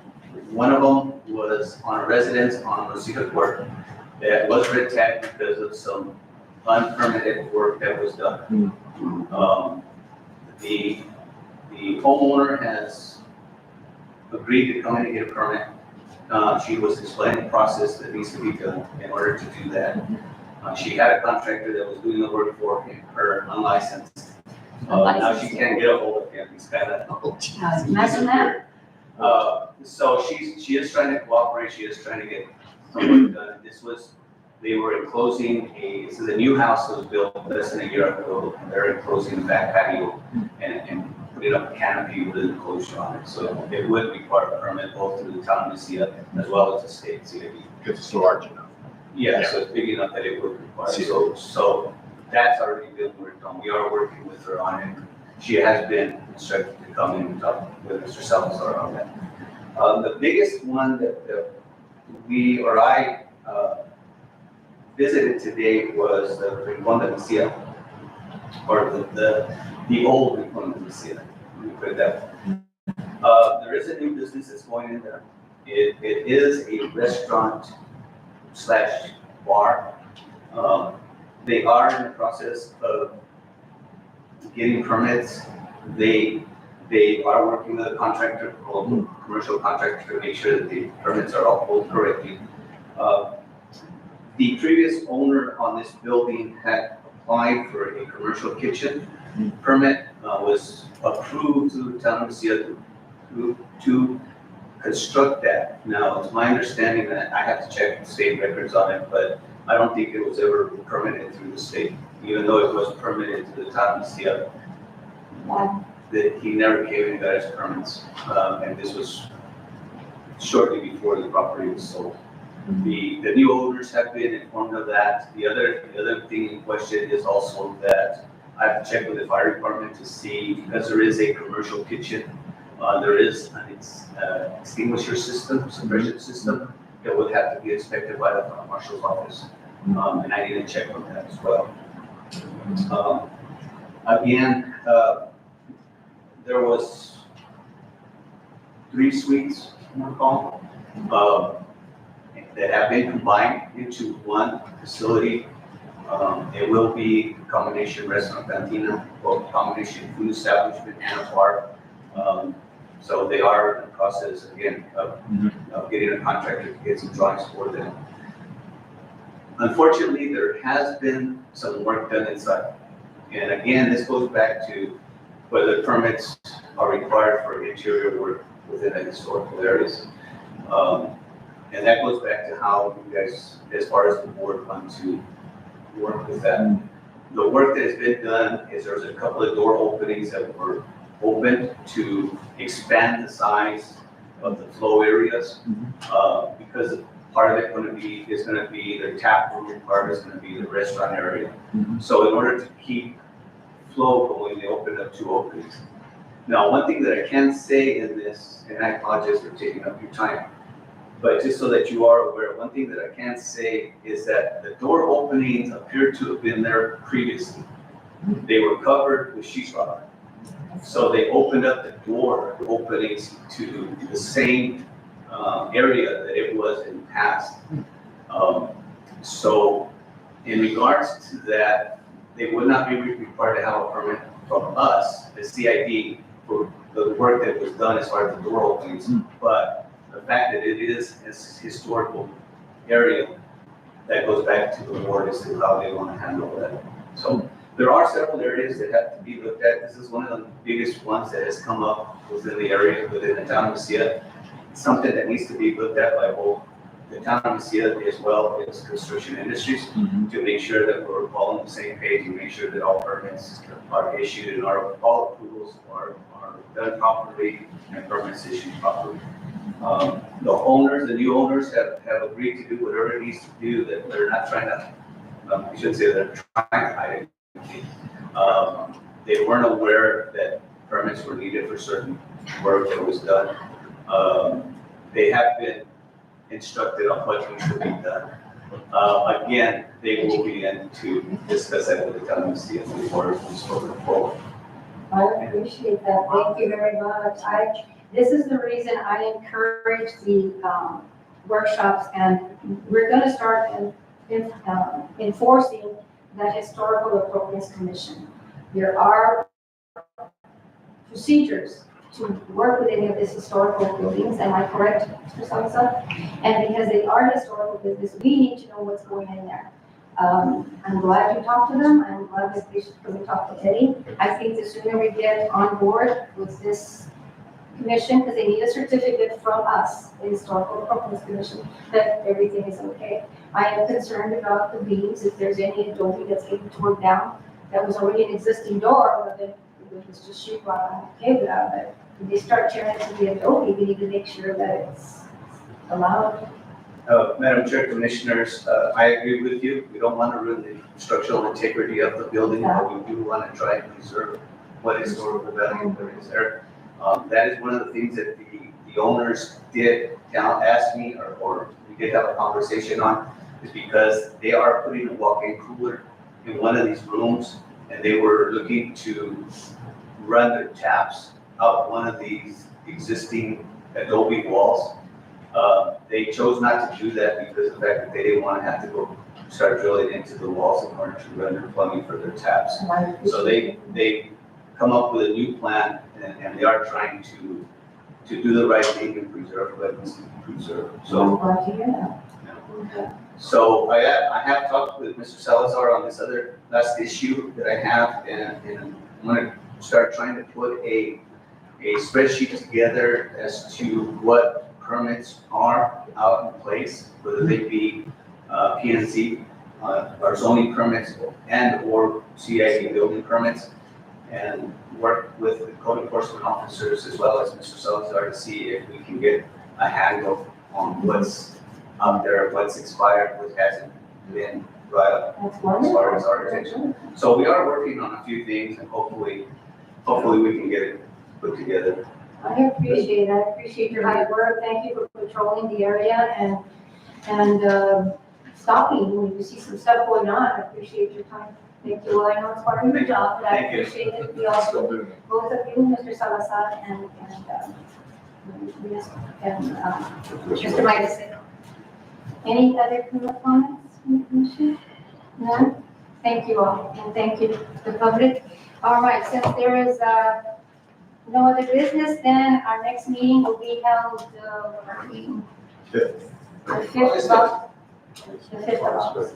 Okay, and at this point then, I will call for adjournment. So, thank you, Commissioner, for your attendance and the public. So moved for adjournment. Second.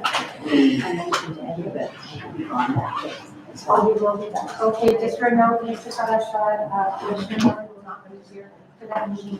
Are you going to be present? No, I already did. You already did, so we're gonna be short two commissioners.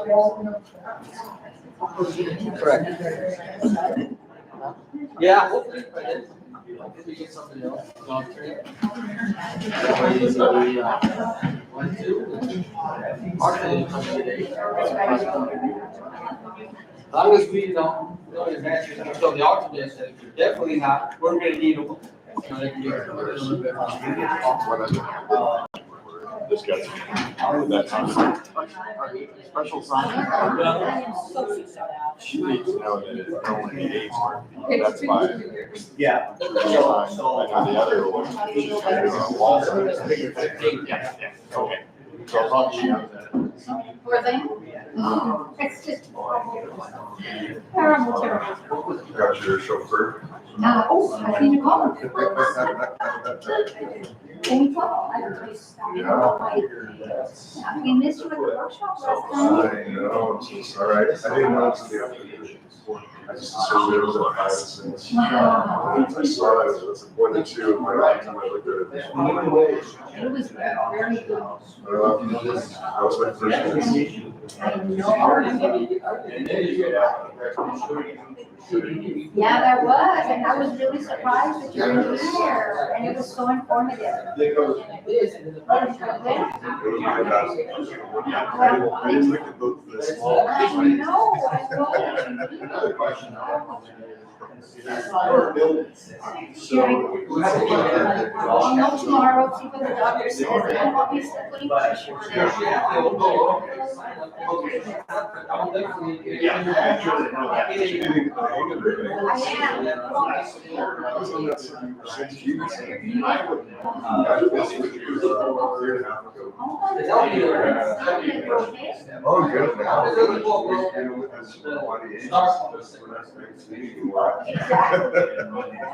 Hi, how are you? I'm better than you. Well, I fell.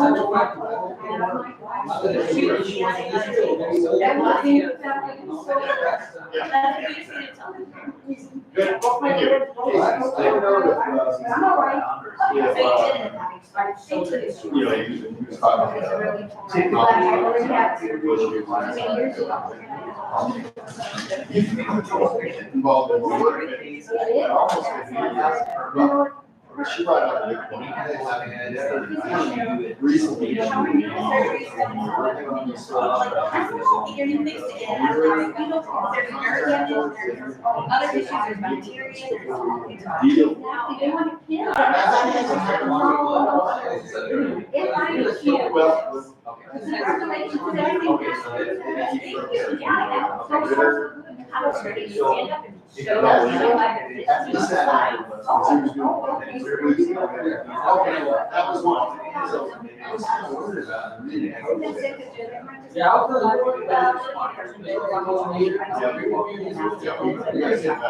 We haven't been doing any. Keep in mind,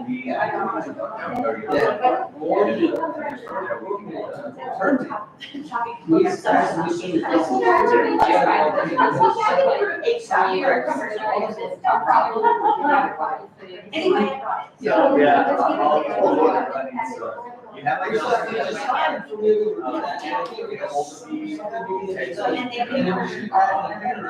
And then.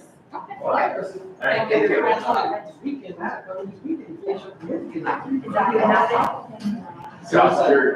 What happens is, I don't want to take them off, which is. I know. Oh, that's what I'm taking Wednesday off, so you know what, now, these are. You had a question on where the intent acres to be, about acres. Oh, thank you. Well, And so looking at our, and looking at so.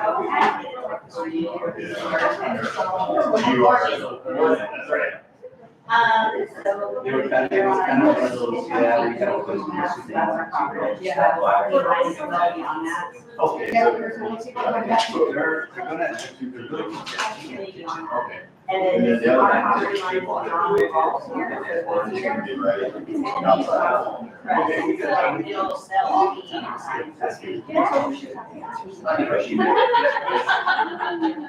Yeah, no, I bought copies for everyone, and I was like, and I just don't know myself, like, I was. So. Can you find out tomorrow? Oh, I told her. I asked her why to join. I know. Because that's when I didn't know that you were considering coming back, and I'm like. Well, I was until I heard the issue that was going on. We were gone. I'm like, and I said, Okay, I'll go back. you know, y'all were asking if there's anything, I would be remiss if I didn't say, here's the one thing, I know it's a big request, but you asked, and my dad always taught me, ask everything you want. At least I asked. So, yes, this is. Good to see you. Thank you. But you're doing a nice job there. That was really nice. Thank you, we have been. Can't wait till the pouring- music can come there.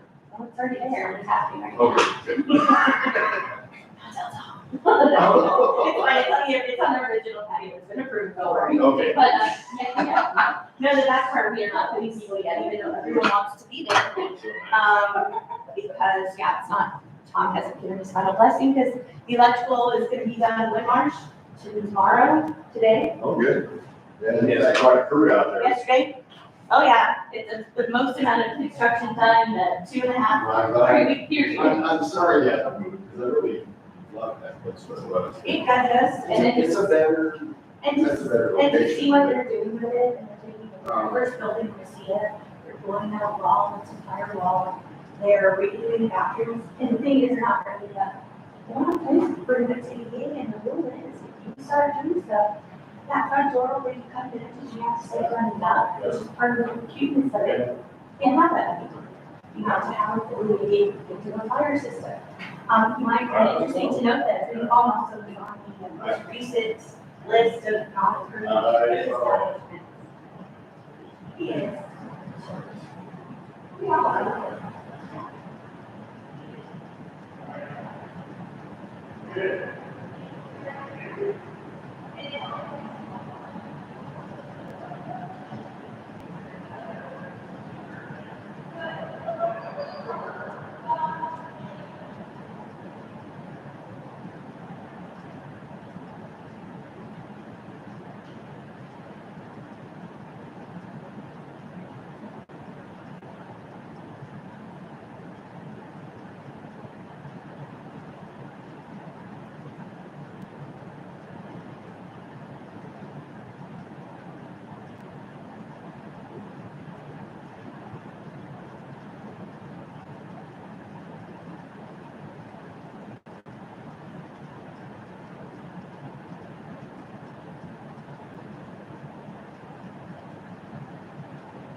it.